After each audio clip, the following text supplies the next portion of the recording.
end is achieved, political survival. Unfortunately, the cost is very high.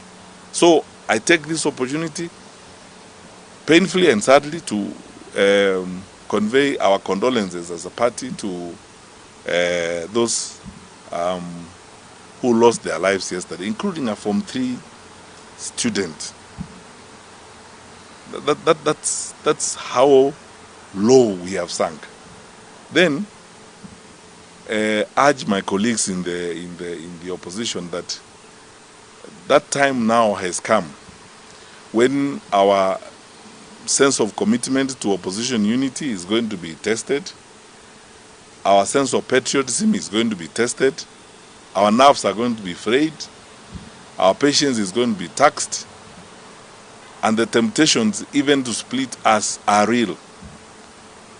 What gift could you give this government than seeing opposition leaders either calling each other names in public? We as Jubilee are determined to stay in this for the long haul. We will play our even we ourselves do not like, or things that table and discuss them. We will not fall into the trap of breaking the first commandment when you are at war. Thou shalt not turn fire on your compatriot. The challenges we have are coming from one direction, the government of the day, and now is the time for us to cross ranks, work together, and ensure that we do the right thing for the country. I pray that we fall into those temptations of focusing on each other and criticizing each other, and sometimes using language that is intemperate. Patience is being tested. Some of these things are done by government so that we can fight amongst ourselves. We must refuse to walk down that.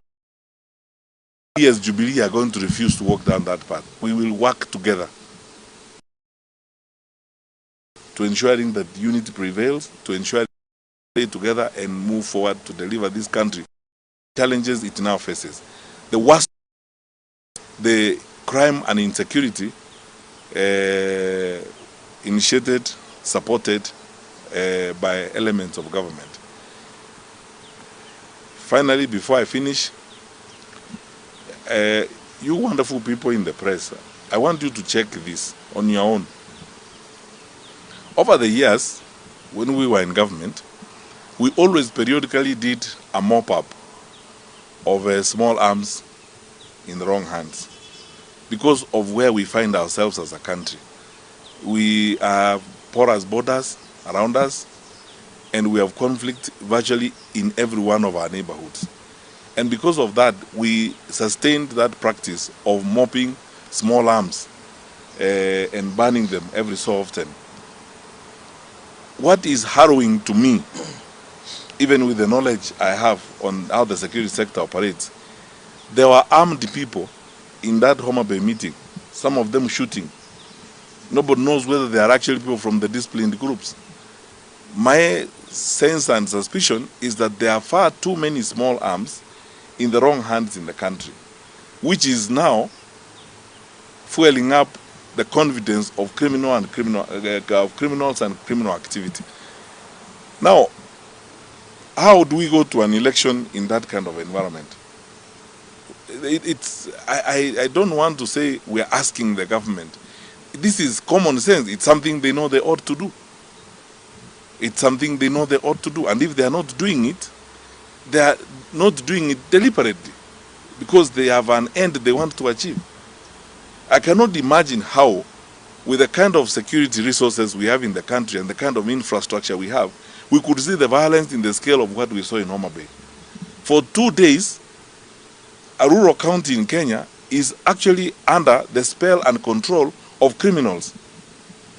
For 2 days. And we behave as if this is normal. I have done my duty as a leader on behalf of my colleagues. I have pointed out to the country and I have warned that we have begun our final descension into chaos and the anarchy in this country.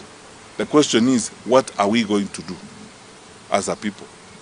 My suggestion is we will have to sit down, consult all actors, and choose which path we are going to follow.